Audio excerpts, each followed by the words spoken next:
Okay, here we are. Welcome. Thank you for joining us on this fairly nice Sunday morning in Ellensburg. It's mild, a little chilly, barely amount of snow left on the ground.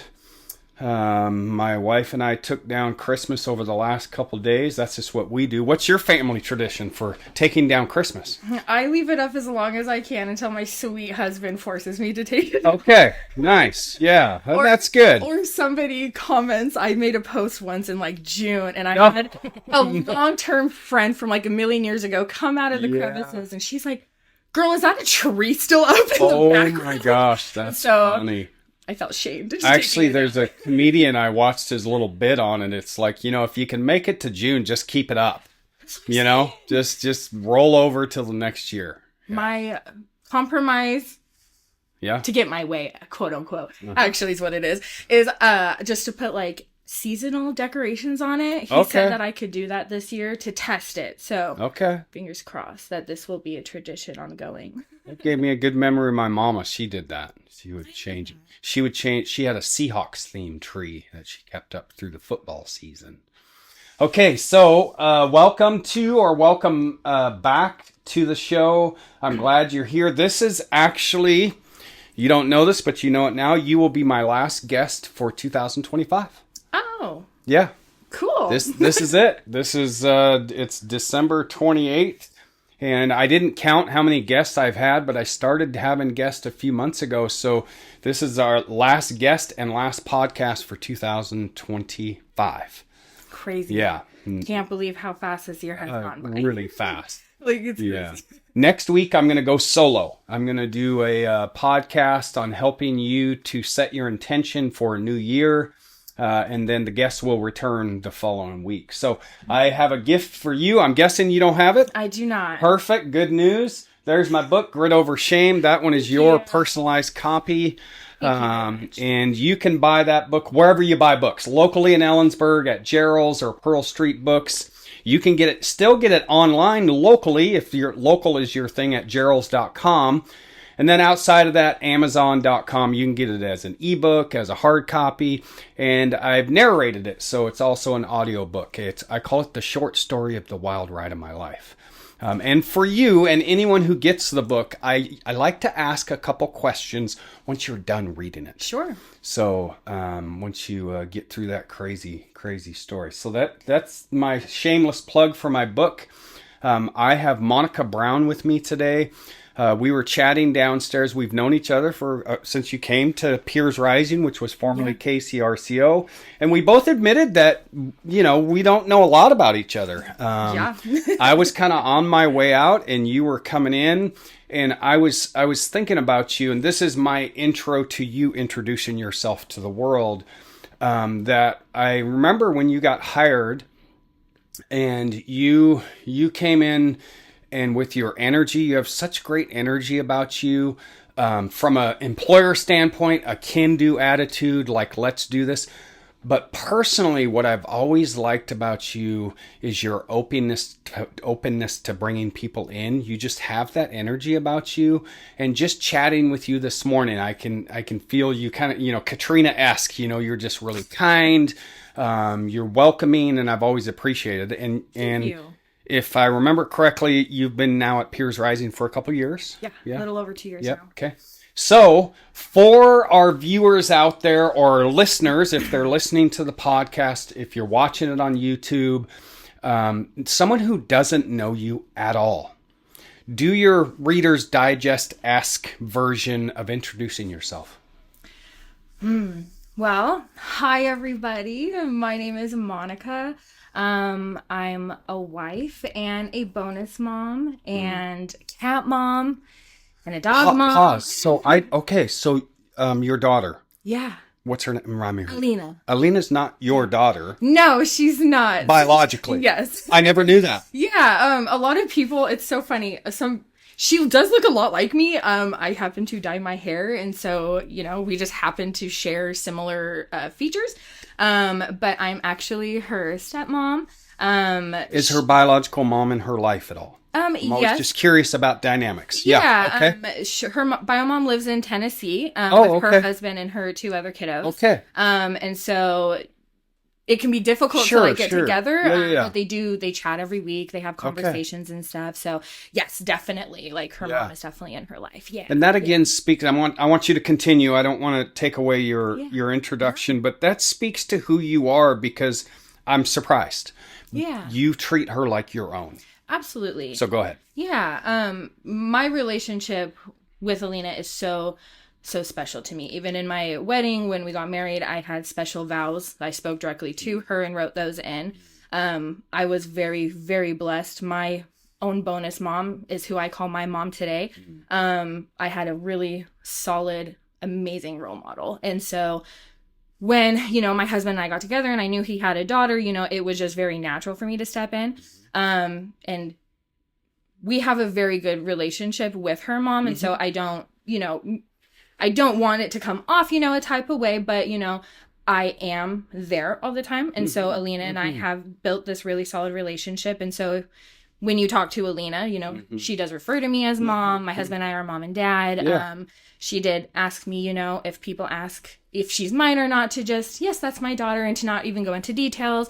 But, I'm like, you don't have to call me mommy, honey, I recognize my place. Like I said, good relationship with her bio mom, and so wanting to stay in my lane, but also like be there for my kiddo, like that's what it is, and what she wants is how I'm gonna show up, and if she wants me to be mom, I'm mom. And how old was she when you and your man got together?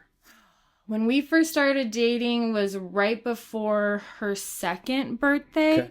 I met her in person shortly after that. Her and her mom had come down, I want to say it was for Easter, so around March time, and him and I had started dating in like December. So I got to meet her there, and then just like, through life, there was some back and forth and traveling back and forth. So she's, it's been all over the place. It's okay. It's so hard to describe. It's been all over the place, but she's been living with us for the last it'll be 4 years in March, I want to say, that she's been solidly here with us. Yeah.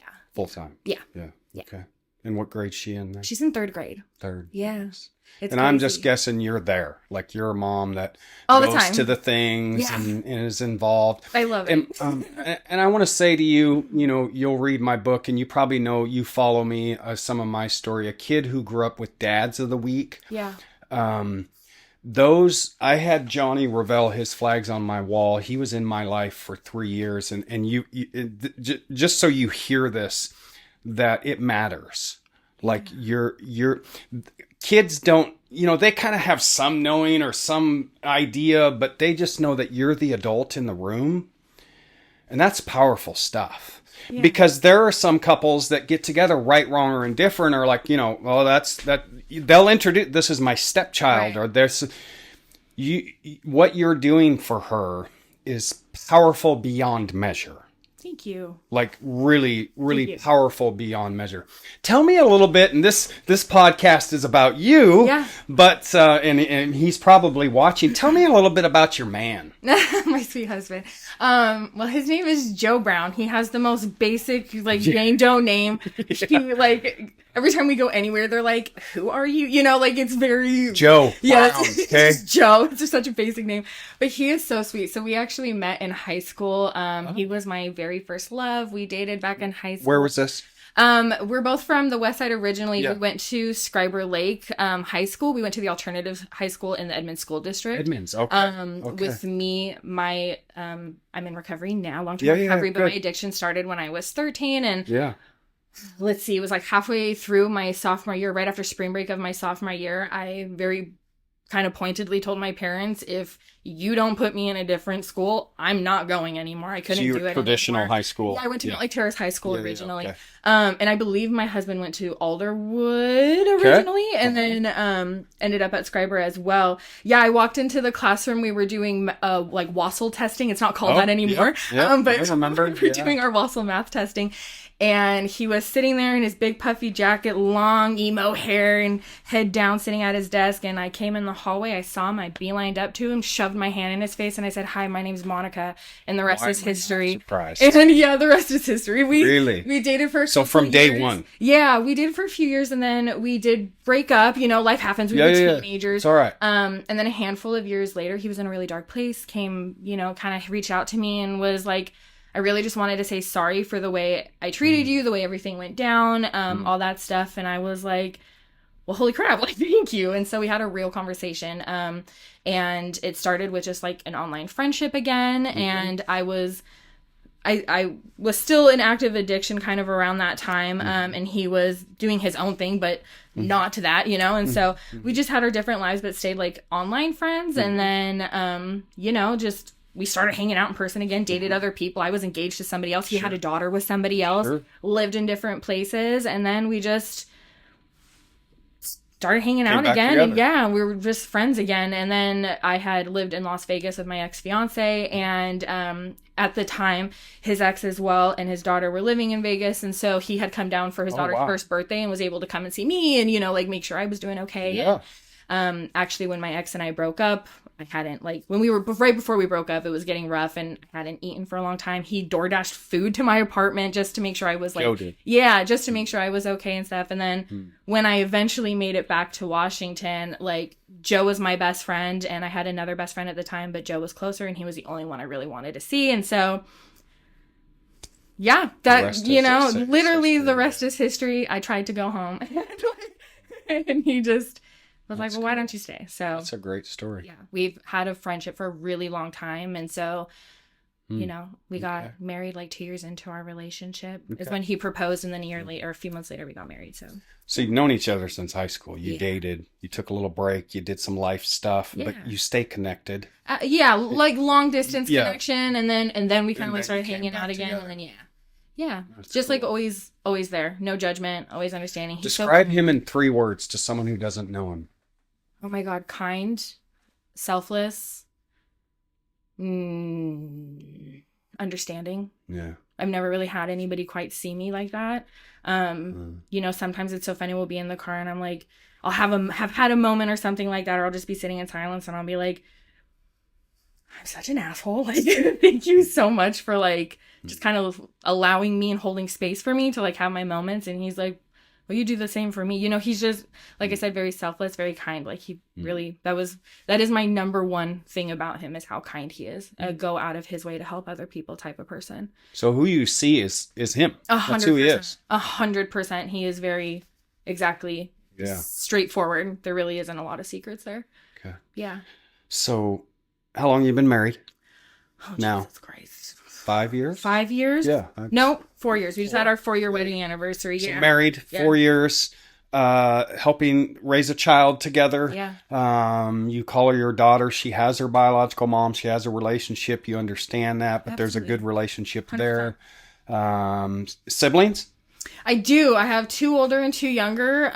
My oldest sister is 4 years older than me. Okay. I don't have a relationship with the one in between us. Okay. But she's like a year and a half or so older than me. And then my little sister Lila's 2 years younger than me. And then my younger brother, Zeke, is 8 years younger than me. Holy crap. Okay. Yeah, he's 22. I just got to see him for the first time in a really long time. Oh, wow. Yeah. That's cool. Yeah. Good for you. Yeah, so I'm a middle kid. I'm a left-handed middle child. Always have been. This might be a loaded question. Sure. And answer what you want, or describe to me your childhood. Loaded.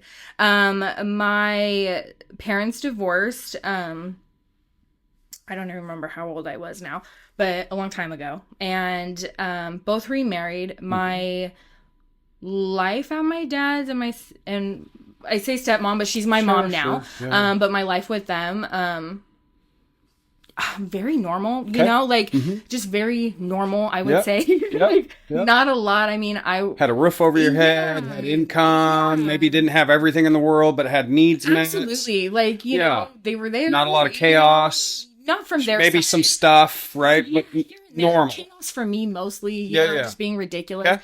But at my mom's house was a little bit different. Again, you know, I do take accountability for the things that I did. I recognize I was also a child, however. Let's you know, but yeah, there was a lot. Like, it was a lot. We lived with my mom, but my mom lived with her mom. So my grandma, my grandpa, my mom, my stepdad, yep. My stepdad's mom, me and all my sisters, like, it was, and my little brother, like, it was a lot. And, you know, like, my grandma and my mom's house were connected through the backyard.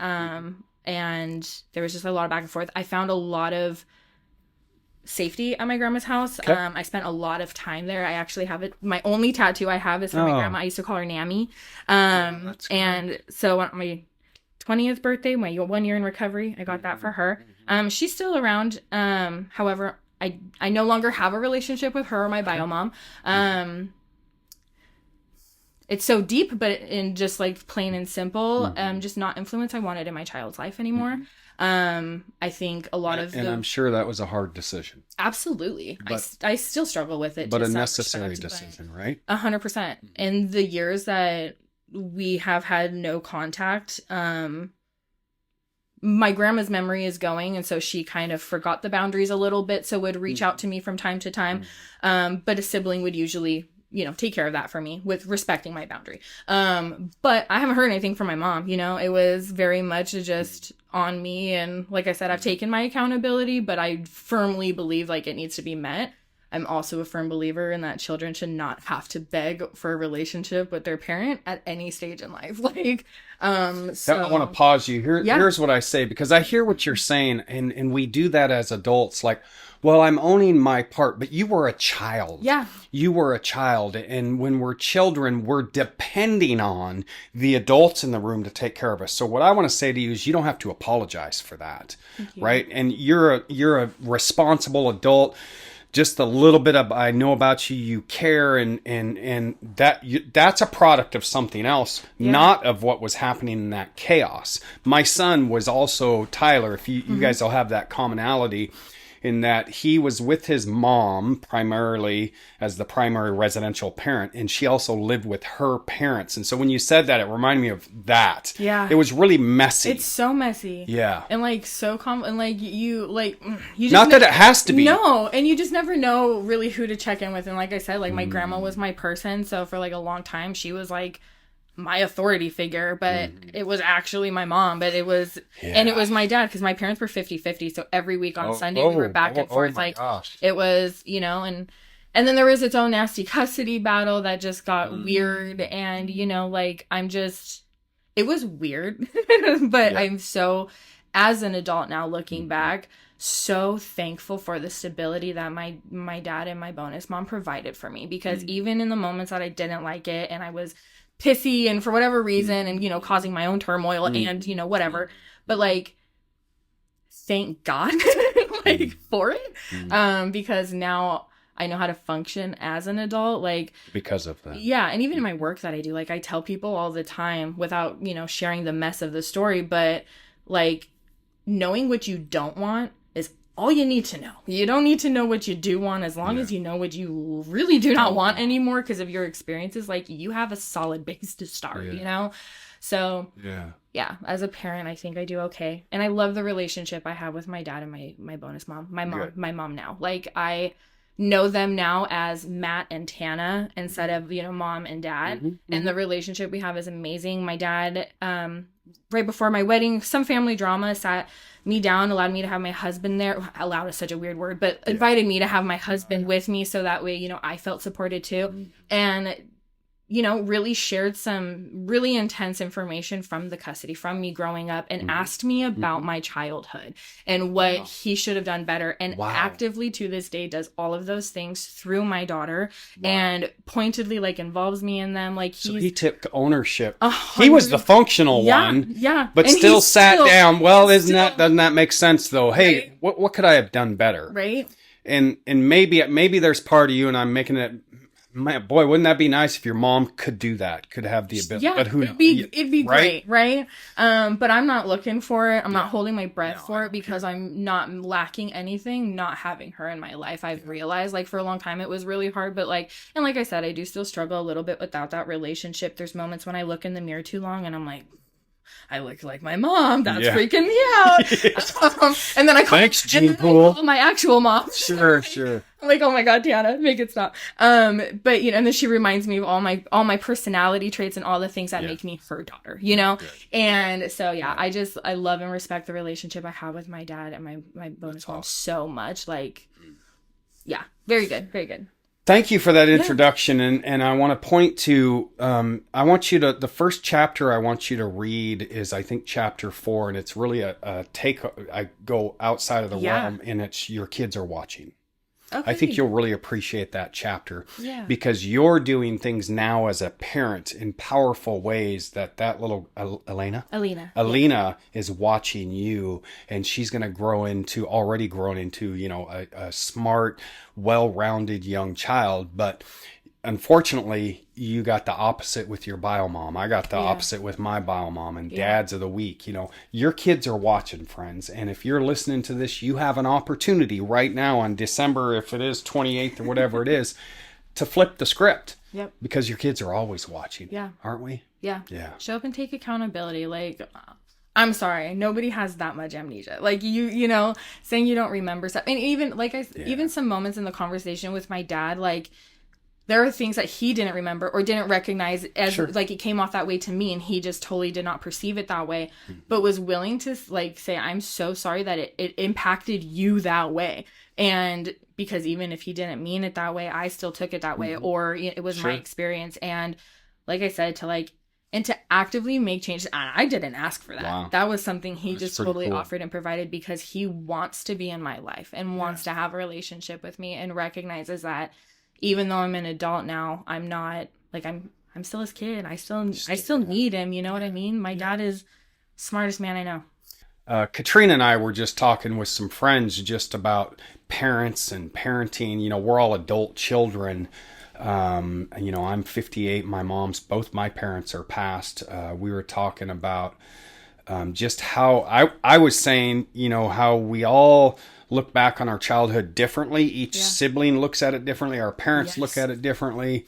But parenting matters. It's really and it matters most when you're a child. If you have a child, your parenting now is critical. Yeah. Critical. Yeah. So thank you for that introduction. Yeah. Tell us, this is great. And this is a long introduction because we're getting to know each other. Truly, this is super cool. This is something I'm a little more familiar with, but tell the world about the work you do in the community. Yeah, absolutely. And I always start with those things because I work so hard for those things. So when I introduce myself, I love my husband and my daughter come first. Yeah, absolutely. So that's why it's long-winded. I love the sound of my own voice too. But yeah, the work that I do, I work for Peers Rising. We're a recovery community organization in town, formerly the KCRCO, which yours truly did found back in 2021. 2019. 2019 doors opened in 2021. Yes, my bad. Excuse me. But yeah, I work there as a certified peer counselor and recovery support specialist. So I get to use my over 10 years. It'll be 11 years on my birthday in March, but my over 10 years in recovery, I get to use that lived experience, and not just my recovery, but all of the crap along the way. I get to use that. I like to tell people in my work, I'm like a professional best friend, I can't give advice kind of type deal, but I can tell you what I would or would not do, kind of hot and cold through the conversation. But I get to support our incredible community. I get to be a part of the amazing network that this community has, to be able to help people who are struggling with substance use or alcohol use disorders. So, awesome.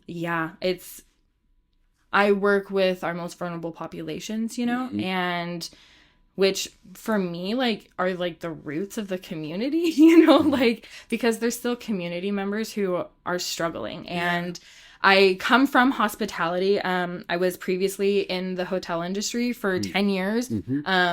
Like I had mentioned earlier, I lived in Las Vegas. I was a general manager and housekeeper manager in Las Vegas at a hotel, but I've done it for a really long time. Formerly, I was working at the Super 8 as a night audit manager.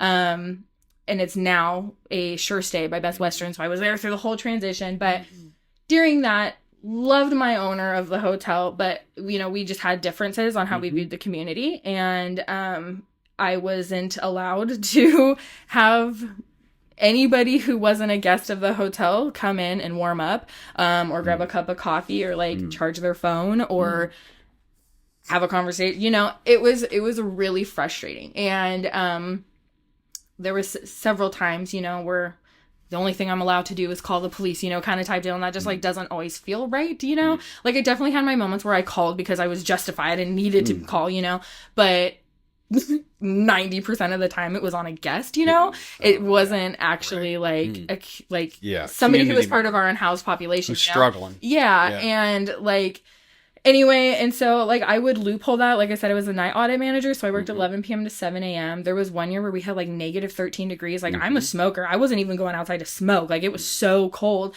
And, you know, I would have people come in and ask, like, if they could warm up for a minute. And I'm like, I can't let you sit. My cameras can't hear me, but they can see me. So why don't you go grab a coffee? We'll just pretend you're a guest for camera's sake. I can't have you sit.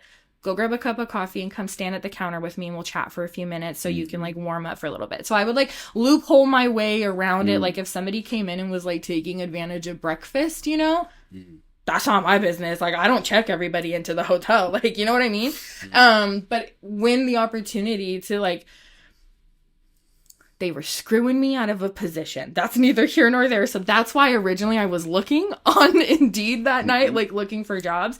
And it was like a whole multitude of things. And then when I saw the opportunity, like first, like totally just like scrolled past it, was like, this isn't, you know, whatever. And then I was like, okay, no, like I really need to do it. So I did like apply for it and was like, okay, but why am I not wanting to do this? Like, you know, I'm not scary. I'm who I kind of needed. Like when I was growing up, I wouldn't have talked to any serious adult ever. I'm a fairly unserious adult, you know what I mean? Like, and so I challenged myself to do it. And it was so interesting because I had the interview, got the job, started. You were there one morning, like my first morning, and you called me up into your little dungeon, your dungeon upstairs, and you called me up there, and we just kind of sat for a minute and got to know each other. And I was kind of sharing that with you, you know, that I was just like kind of on the fence with it about how like effective I could be, even after I had gotten it.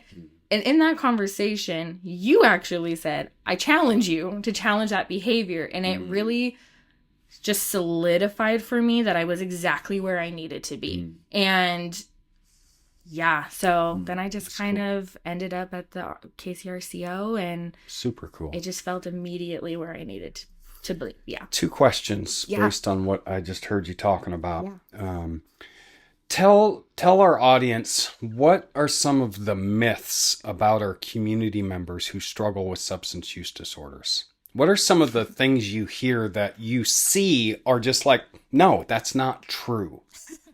Oh my gosh. Well, like that they're creeping around in their backyards, and like there was a discussion about where like a cold weather shelter kind of type deal, or like the unhoused little housing thing. I followed the whole thing. Where did you go? And like I actually went to one of the council meetings on it, and I waited till the very end. Like I wasn't gonna say anything. I just wanted to be there and like give people nasty looks, you know, like kind of type deal. Just let them know I'm disappointed in you. And at the very end, I ended up saying something because I was just like, let's just step into the mindset. They're in our backyards. They're wanting to get at my children and blah, blah, blah. Like all these things. Do you not want them in a contained location? Like if that's the mindset we're going at, we're providing you a solution and you're concerned they're going to be in your backyard and blah, blah, blah, and all these things. And like with alternating hours, with a fence around the building, you know, whatever my opinions may be, I was like, what the hell is this? You know?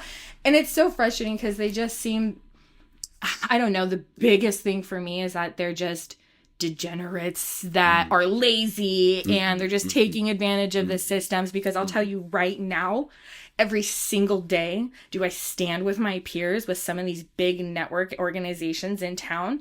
And these people day after day after day are going and checking in and calling and filling out the paperwork and doing all the things they do. And you know who's not getting the help that they need? Are those people. I've never, ever, none of my peers would I ever consider lazy, what I considered like degenerates, what I consider taking advantage of systems. They're trying to utilize systems that are effing them over, you know? And that's my biggest... that's good. So that's interesting you say that. And I remember when our community was having all the conversations about where to put the the cold weather shelter. And I always try to look at things from, a holistic view, as I know you do. Yeah. And like you, I was shaking my head like, God, people, please, number one, I have a saying, and I'm hearing you say this. It's not us versus them. It's us. It's us. They are us. And most, even people in really bad active addiction, they're not. Yeah, do some commit crimes? Yes, absolutely. Yeah. Do some do terrible shit? Yes, absolutely. But a lot do not. I've never, ever met somebody, even like our peers, who they struggle. Recovery's a journey. There are stumbles along the way. You know what I mean? It's not this. It's not. It's a whole lot of this. And when we're doing this, I have never, ever met anybody who is asking for help and who relapses and who struggles, who wants to be putting their body through that. I have one peer who comes to mind where there was a stint where literally for 2 weeks in a row, every day he's using fentanyl. He's using hard substances, going to detox, going to treatment, the next day reusing, going to detox, doing the detox and the using, all putting your body through that. You don't want that. It is a disease that is literally a parasite, literally controlling you through that. And I've never met anybody who's like, yeah, man, I want to hurt this, Continue hurting myself. At the root of that, nobody really wants that. We're just suffering, whatever the root of the pain is, or whatever the root of it is, mental health, trauma, there's so many reasons, whatever that is. That just needs to be nurtured, and it needs to be fixed, and not necessarily fixed, but nurtured is the better word. Yeah, healed. Yeah. Just band-aid it a little bit once we focus on what that is. The other crap that comes with it. Nobody wants that. What are the top 3 needs of our community members who are saying to you, because you see them, they come into Peers Rising, they need help. What are the top 3 needs for someone wanting to navigate a path to recovery? Oh my gosh, housing. Okay. I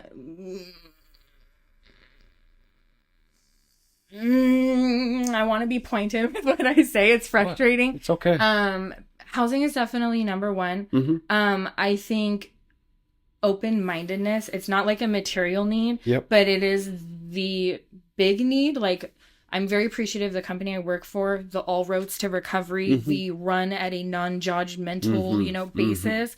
And, sometimes it can be hard just being a human with having your own biases and stuff, but being able to hold space to absorb what the conversation is and just to take it what it is, without judgment and without jadedness and without closed-mindedness. Right. And just have a conversation. I'm not listen, at my work, I'm the no girl. I love a good solid no because of boundaries. You know what I mean? But teaching somebody how to say no and how to receive a no, because my job is to put you in a position of self-advocacy, but I'm going to light fires for you along the way, Sure. So open-mindedness and a non-judgmental, just moment. Perfect. Definitely housing and employment. Employment is so hard in this community, and it is, again, kind of tied in with the open-mindedness and the judgmental, and rightfully so. It can be really hard to give as a person a chance. Right. As a person in recovery, I know how hard it was to start making my amends with different people and taking accountability and being like, hey, I'm so sorry I did these things. And even in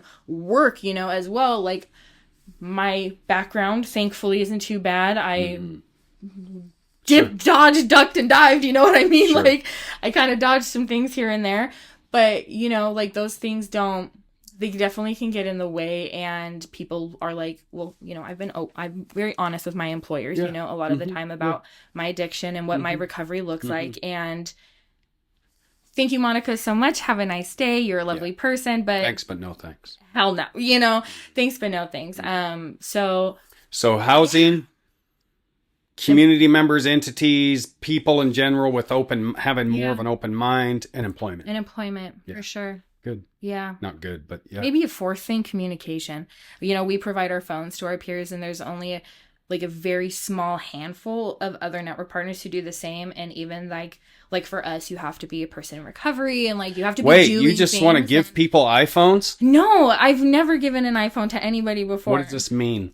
So we go and we get prepaid, they're like a track phone, a prepaid Why though? phone. Why do you give people phones? They should work and get their own phone. How do you get a job if nobody can call you to say, hey, you applied for this and we would love to hire you and start next Monday? How do they get in contact with you? How are you supposed to check your emails? They can borrow someone's phone. Would you like to borrow my phone, David, for an extended period of time and take my phone that I need for my job? So you're not buying iPhone 17 Pro Max Plus with unlimited data. It's a prepaid phone. It's a prepaid phone. It's a phone number. Yeah, it's a phone number. It's a prepaid phone. And the ones that we get, we did used to do like the month-to-month ones. Track Phone is the brand that we get, and they recently changed them. So we actually get phones now that, if utilized appropriately, come with 1 year of service preloaded onto them, 1,500 minutes of talking, 1,500 minutes of text. What's the cost of that? $54, something like that, when they're on sale. We talk about the need for communication to get a job, but what are the other communication needs that can end them up in jail?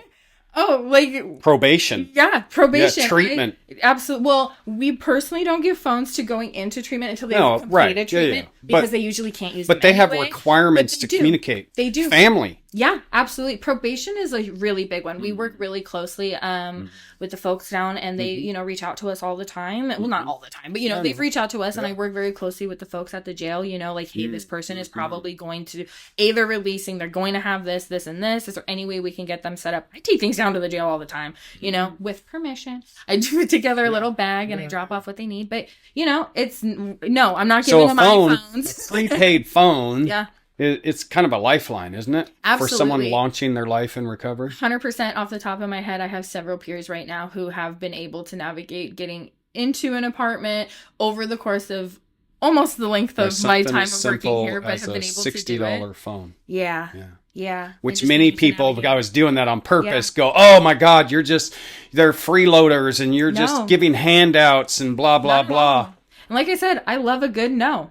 What are you doing to better your situation? Like, listen, I know what it means to be at the bottom of the barrel climbing up to the top, but you're still doing something to better that situation. You know what I mean? So whether it's legal intervention, religious intervention, self-intervention, whatever it is that brings you to that moment, let's have a conversation. And hey, maybe I'm not able to start with a phone, but let me get you to some other supportive services. Let's get you into a meeting if that's what you're looking for.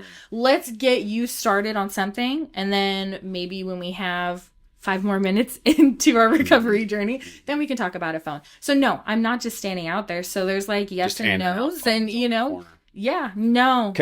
Okay, so I want to transition to our questions, which I think this has been the longest opening I've ever had, which is fucking amazing. It's been really cool to get to know you on a deeper level, and it's confirming for me. But what I'd like to do before we go to these questions, you're a person in recovery. I am.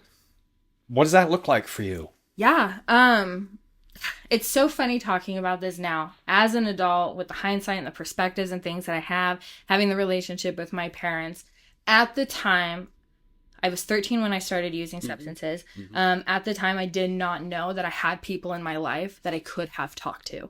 Now, as an adult, doing the work that I do and the trainings that I have in my brain being shifted, and the conversations I've had with Matt and Tana, not mom and dad, I've kind of been able to navigate that a little bit better. But at the time, I did not realize that I had people in my life. So I started using substances when I was 13. I was in a really, really intensely abusive relationship with a boy who was like a year or so older than me. He had a really rough home life. And so he just, he took his anger out on me. I'm gonna pause you. Yeah. Stop making excuses for the people who hurt you. I try not to give advice during these things, but I hope other people hear what I'm saying. Stop making excuses for people who hurt you. Thank you. You can make me cry. It's not my intention. No, I know. And I empathize with it because sometimes, like my mom. Yeah. I say this about my mom. My mom was doing the best she knew how with what she had. With that said, it was fucked up. Yeah. We were kids. Yeah. You were a child depending on the adults in the room. And this boy who fucking hurt you, stop making excuses for him. He was making choices. Okay? Yeah. Thank you. So that crappy guy. Yeah, fuck him. Yeah, fuck him for real. He had a best friend who was also really shitty. And his little girlfriend and I found comfort in each other. I am gender fluid. Oh, you know, that's kind of how I identify. My pronouns are she, they. Always floated in my little happy realm. She was my first girlfriend that I ever had, and we really connected in our hidden like relationship, you know, to like escape our relation or our other relationships. And she happened to be talking with the neighbor, and he was using heroin and was keeping her using drugs. And at the time, like, I knew she was using, and I was kind of that friend who was like knowledgeable about it and was like, I would rather be in the room with you, so if something happens, like, I can get you help. And so for a really long time, that's all it was. And then there was a couple of times she offered, and I was like, nah, I'm good, like, I'm just here to take care of you. And then there was a really bad day, you know, between our boyfriends, and it just came to a point, and we were sitting in the bathroom, and she offered, and I didn't say no. I didn't say no that time. Sure. And I was like immediately addicted. You know, it was one of those things where being young and thinking it was cool and wanting to do it, and it allowing me an escape, you know, I immediately like, I need that, you know. You were walking around with a pretty heavy bag on your back. It was really intense. Her and I were kind of from that point on, her and I were together like all the time. Like they would have, it was so weird. Like I don't even know if my grandma even recognized it, because my grandparents, like I said, I was with them a lot, and they really liked him. But the boy I was with, they loved him. My grandpa only had, you know, granddaughters, and my youngest brother is transgender, and so at the time, like, my grandpa was, like, really intense, like, of only having girls, and, like, was loving of us, but, like, obviously felt some type of way coming from, like, sports and setting records himself and, like, doing all those things. Like, he had feelings about it. So when he came in, like, he was so blinded by this, like, teenage boy who was, you know... a boy's boy, you know? It was weird. And so they didn't see anything, but, like, our boyfriends were having, like, our grandparents, like, babysit us. Like, my little friend at the time, like, her boyfriend's grandparents, like, we were with them all the time. Like, I don't know if they realized, like, we were under such tight control. Like, we were never alone, except that our grandparents didn't recognize it necessarily. So we were, like, alone in our rooms, you know, and that's, like, how we started getting in trouble. Yeah, it was rough. Like I said, home life wasn't always really good. That boyfriend, I was with him for a year and a half. He ended up kidnapping me at the end of our relationship. I was held hostage for 4 weeks in a hotel room in Everett.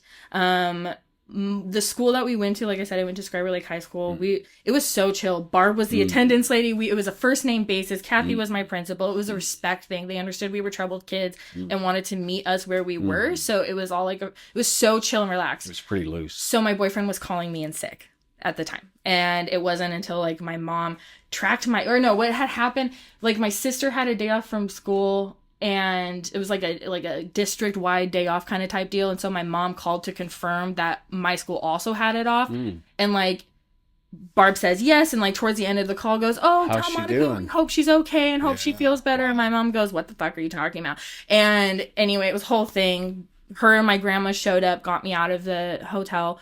Unfortunately, that wasn't 100% of the end of it. There were some things after that, but that relationship is what really broke me mentally. So my looking for escapes turned into that. And then, the next kind of relationships after that, unfortunately, were just also not great. I met my street mom, who actually now is also in long-term recovery. Nice. Her name is Lisa. And if you're watching, I love you so much. Like, it is so powerful to really see, like, she's one of the only people who loved and cared about me. And like, even when I entered into recovery, even in active addiction, right? I'm going to pop safe. Yes. See, people don't hear about this. Yeah, no. Me and Sarah, my good friend Sarah, who you've heard about, you probably met, we kind of kept each other safe in active addiction. What? Yeah. She wasn't trying to get me into trouble,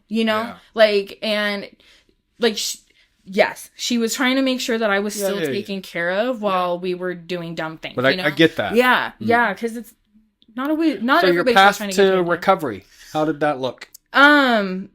Yeah, so it was actually the day of my 19th birthday. Okay. Oh my gosh. How old are you? I will be 30 I will be 30 in March. Oh my gosh. Yeah. Wow. You look, I was that's like, my mom. That's from this just clicked. I'm like, I'm thinking 24, 25. No. Okay. I'll go on. So 19. So yeah, on my 19th birthday, I was actually at a Krispy Kreme and on 99, on the track of 99, like if you know about that area down in Shoreline over on the west side, there's a part of 99 that they call the track for lots of reasons, you know. I was no stranger to the drug side of that. Thankfully, I did not. Well, I say thankfully, but I'm like so not judgmental. You know what I mean? Like, but the promiscuity side of things, like, you know, I was okay. But my 19th birthday, we were at the Krispy Kreme and, I was propositioned to meet with a guy in the bathroom to get the drugs we were looking for to supply my birthday celebration. And, I had, like I said, never done that before. I definitely knew who I could take advantage of. Like, it's wild, but through my addiction, I never paid for a single substance. I knew exactly who I could take advantage of to, you know, fund my addiction. And so but like a low cut shirt, you know what I mean? Like flirting with the right guy, like saying the right things, but never actually like doing things, you know? So I was propositioned, and like, if you've never been to that Krispy Kreme, like the bathroom and the front doors are here. And, you know, I got it from the table, and I was walking towards the bathroom and had the most sobering, Monica, what the fuck are you doing? And it was crazy. So I ended up walking home in the pouring rain from that Shoreline on Krispy Kreme all the way to my grandma's house in Mount Lake Terrace, past my apartment in Short. Like, I just kept going, and I knocked on the door, and I was like, please, like, I'm ready, please. And, it's really unfortunate because I appreciate my grandma so much for providing me a safe space. And like I said, I know now, like, I had adults that I could have talked to and gotten real help for. But this experience, is what shaped me in my addiction and helps me on my work that I do now. So, my grandma did end up taking me in. She didn't know, like, I didn't tell her exactly what was going on, but she knew about, like, the relationships I was going through and kind of, like, the roughness, but not necessarily the drugs, the dark details, you know, the actual details of it. And so she took me in, and I immediately, like, you know, kind of moved in with her and got all my stuff out of the apartment and whatnot. And,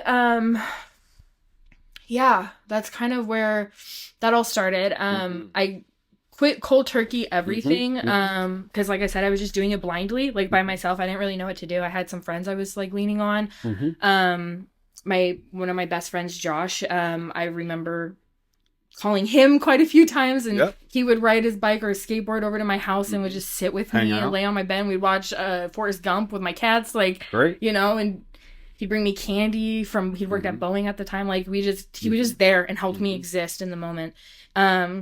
And yeah, so after a few months, I started to get like really, really sick. My body was not adjusting well. I wasn't really taking care of myself. I had been smoking weed at the time. Like, there was like so much that was going on that I quit cold turkey from. My body was like really reacting poorly. For whatever reason, during my addiction, I've always kind of stayed plump, you know? And for the first time, like, I was like sickly skinny, like things were not working right. And so, like I said, very blindly, I started using marijuana again. And it saved my life. And it is one of the only reasons why I'm like alive today. It is something that I believe in as harm reduction. That's why I love the work that we do. Hear me now. I'm not preaching to all my peers who walk in, let's go smoke a joint and talk about how we're going to recover from things. Absolutely not. Yeah, it really changed my life. And so, like I said, I don't preach that to everybody, but it's one of those roads to recovery. It's harm reduction. I absolutely recognize it as still a substance. You know, I'm not taking away from that at all. But I also believe in the medicinal qualities of it and the way that it can help change our bodies and to shape us. And so, you know, I was actually kind of nervous. I was almost decided if I wasn't going to share my story today publicly. But I got an opportunity to speak on a panel in April and for the Peers Empower Peers. And it just really, I recognize how taboo my recovery story is, like, so to speak. But I also recognize that the one other person in the room who needed to hear that, you know what I mean? Like, it opens up a deeper level of recovery for that person. So I've been really appreciative of, like, from day one, with KCRCO and now Peers Rising, like, the way that we really wrap around our peers, and meet them is really what I needed. And it's so fulfilling to be able to do those things. So that's kind of, that's my recovery story, I want to say thank you for sharing that. Powerful stuff. And so a couple things. One, nationally, you may or may not know this, but marijuana, first time in history, was just changed from a Schedule 4, whatever it is. Now it's a Schedule 1 to a Schedule 4, which is going to really, really facilitate. And I'm a proponent of this as a person who's in long-term recovery, abstinence-based, which is one path.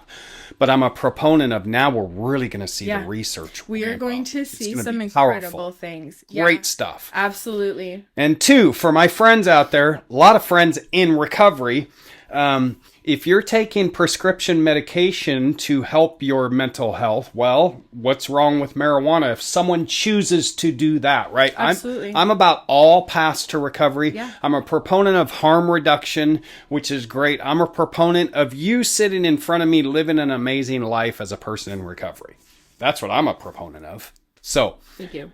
Let's try some questions. I think we've answered a lot of these questions. This has been really good. But this is good. This goes into a little bit. When you first saw the opportunity to work at Peers Rising, you almost didn't apply because of the stories you were telling yourself about being too old or later too young. What helped you challenge those thoughts and step forward anyway? You shared a little bit about this. Yeah. So when I was 19, like I said, my 19th birthday is when it started for me. Yeah. And those conversations with myself, I was like, God damn, I'm way too old to get my shit together now. I'm 19 years old. Yeah. I'm ancient, so but at the time I really felt like I was really too old. Like I had wasted criminal years. Yeah. And when I was applying, I was 27 and I'm sitting there and I'm like, damn, I'm way too old now. I'm a serious adult, and I really that's where that conversation really came in when I questioned myself and I was like, okay, but I'm not I have I can be serious and I can have a good conversation, but I can have a serious conversation with you and still make you feel loved and welcome and warm and still do it in a seriously unserious kind of way, and it's effective. It's effective in my work that I do. I did it to myself because like I said, I know I have people now, but then it was just me, I'm just here, it's just even with, like I said, Josh and people in my life who were caring about me in my brain. It's like, I'm alone. It's just me, all of that. And so, I kind of peer supported myself at the time, so being able to, that's good. Kind of where that conversation stemmed from. I like it. Yeah. Oh, this will be good. You often say you wanted to become the person you once needed. Yeah. You needed Monica in your life. You didn't have that. Yeah. Stop blaming yourself for what the adults did. That's my challenge, big challenge for you moving forward. So how has that idea shaped the way you show up for people walking their recovery journeys today? Yeah. I mean, it all really comes back to being able to hold space for people, without judgment. Even growing up, I was very known for being friends with everybody, all kind of walks of life, not all different types of people. I could do that. Because I just welcome. And like I said, even before I started using drugs, just sitting there in the bathroom with my friend, not worried, I'm not worried about you, doing it. I'm not judging you, but if something happens, I'm here for you. I want to be that. And so I try to, it's hard. There are moments where people walk in and I have history with them, and just in the couple of years, working, and I'm like, God damn it. But my sweet coworkers, we all really lean on each other for that, to kind of check and curb each other when we have those moments. But, I have conversations with people every day that I don't agree with, opinions, values, morals, whatever, all the time. But a lot of those people get exiled because of it, shooed away because of it. They're also part of the unhoused population. You know, they may be in active addiction, whatever the combination of things may be. They don't have somebody to just talk at, you know what I mean? And so that's kind of like my number one thing is, you know, and even in those conversations, listen, I have boundaries as well. So, and I dance in the prettiest little gray area. So I'm going to check you, you know, for sure. But I'm willing to have a conversation with you, you know, and like, and hold that space. So it's, you know, that's kind of my number one way is like how I like to show up through my work is just holding space for people to have their shitty moments. You know, sometimes they're too shitty and we have to curb things, but other times people just need to share their political opinions. You know what I mean? Yeah. And they don't have anybody to talk to or whatever it is, you know? You're the girl in the bathroom with her girlfriend. Yeah. Who's in active use and you're just wanting to be there to save her life, maybe if needed. Yeah. But I say this a lot. You are the one person that listens. Whether it's a political rant or a rant about this, you hold space. You've said that multiple times. You hold space for that. Maybe that one day where that person, this the turnaround day. Well, that's what they. And they're going to come to you. Me. Yeah, that's in my. I loved the training to get my CPC certification. It was so life changing and like justifying, you know. Like it really just like clicked for me, and that's one of the things that they like teach us is there will one day everybody's going to approach the window. They're going to tap. They're going to crack it. They're going to open it, and one day they're going to jump through it, and they may jump through it a couple times, but one day they're going to jump through, close it, and lock it, and it's going to begin. Yeah. And literally my job and like my purpose that I like really feel connected to is to genuinely just show up and be there for the people. So when that happens, because I've watched it, like I've gotten to witness, my favorite part of the work I do is getting the follow-up. When I get to find out that like somebody's like doing okay, like I don't ever have to see you again, but we have peers who like call us who have moved on and done that, and they say, thank you so much for being with me in that moment because I needed someone.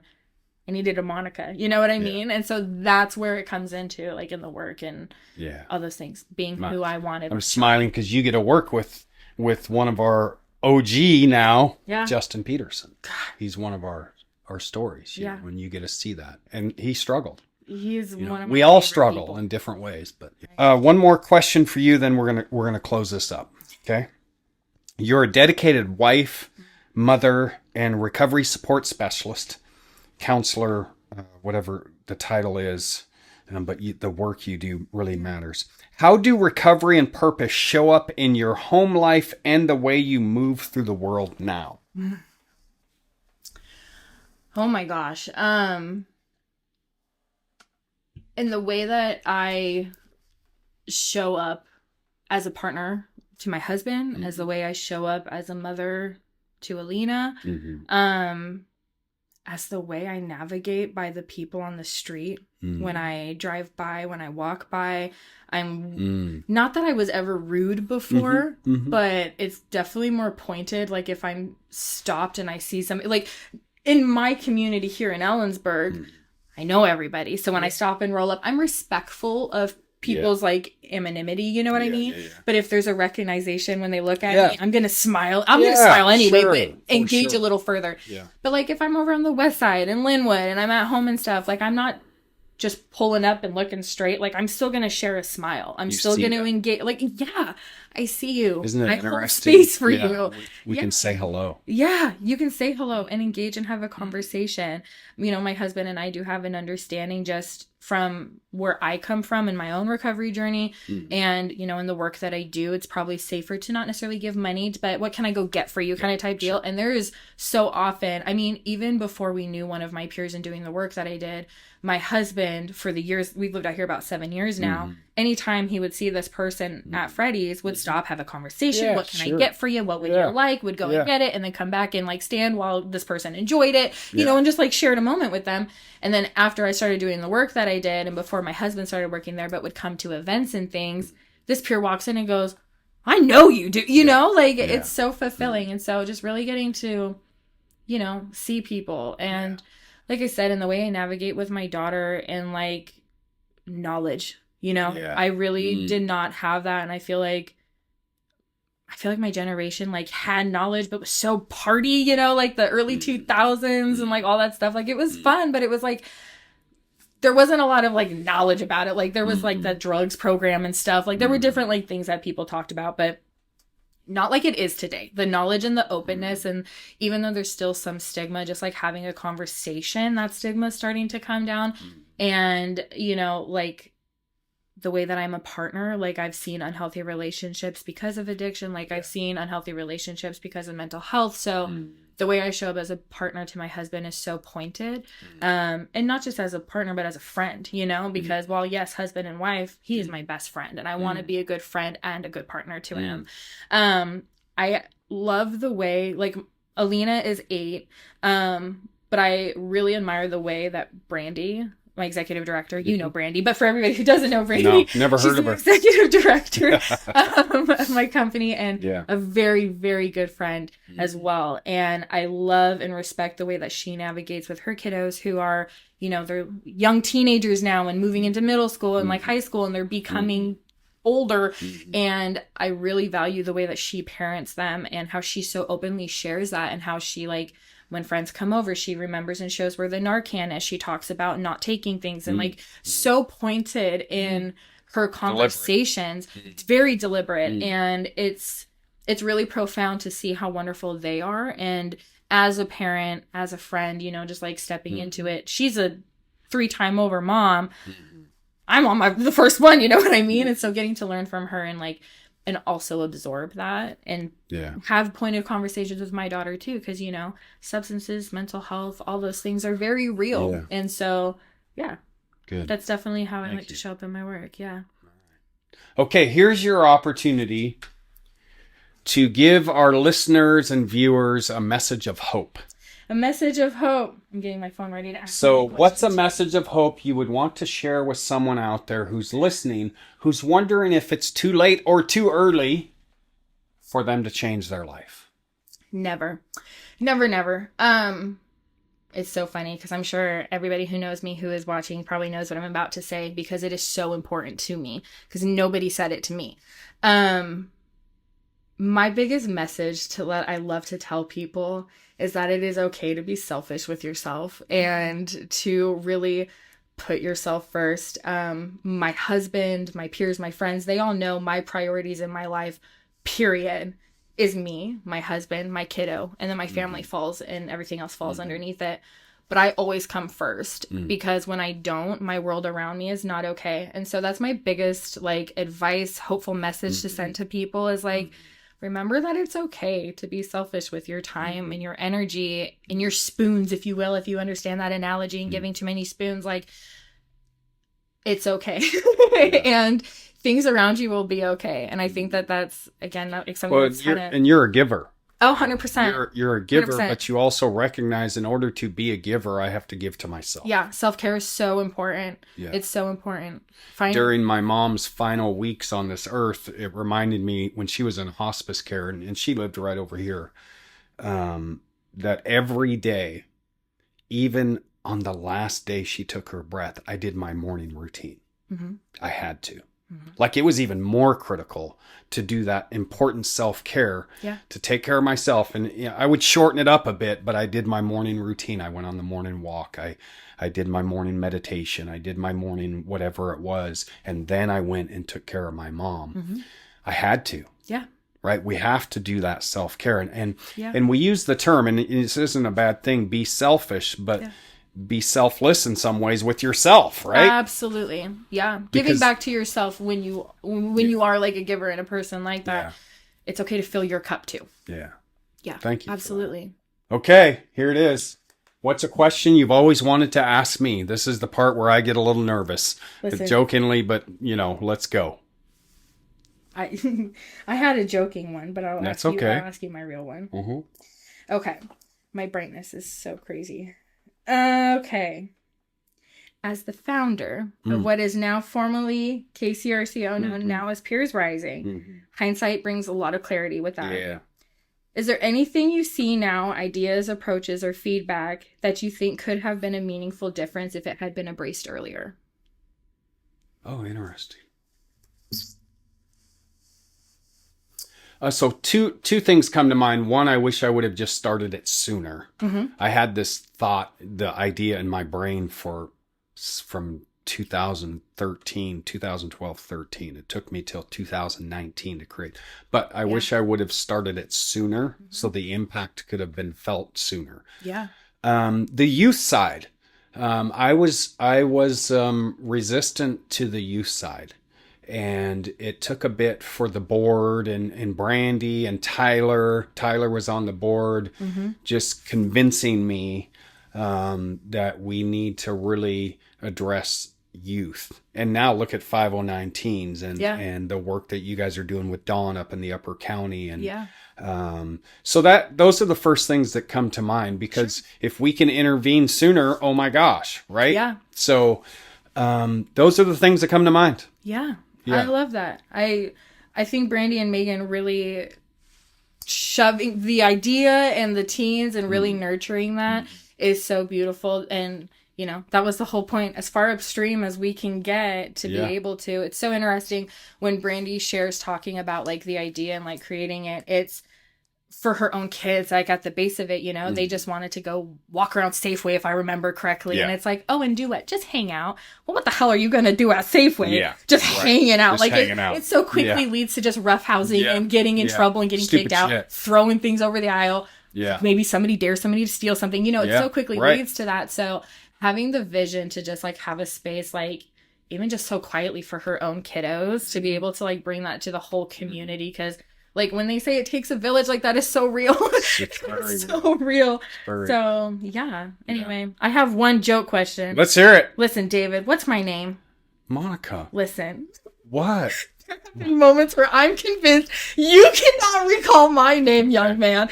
Well, I'll share this with you and for everyone to hear. I forget names. I believe it. I forget names. This is a weird thing, and it's kind of a self-fulfilling prophecy. I'll go to introduce someone that I've known for years to someone new, and I'll forget their fucking name. So yes, I've forgotten your name. No, I'm sure you nailed it. You introduced me without hesitation, and you just answered without hesitation. Yeah, perfect. Well, thank you for joining us. This has been a really good one, and thank you for coming. And this is the part where I go here, and we give a hug. Thank you very much. Thank you so much for having me. This was perfect. Thanks for listening. Have a great rest of your day.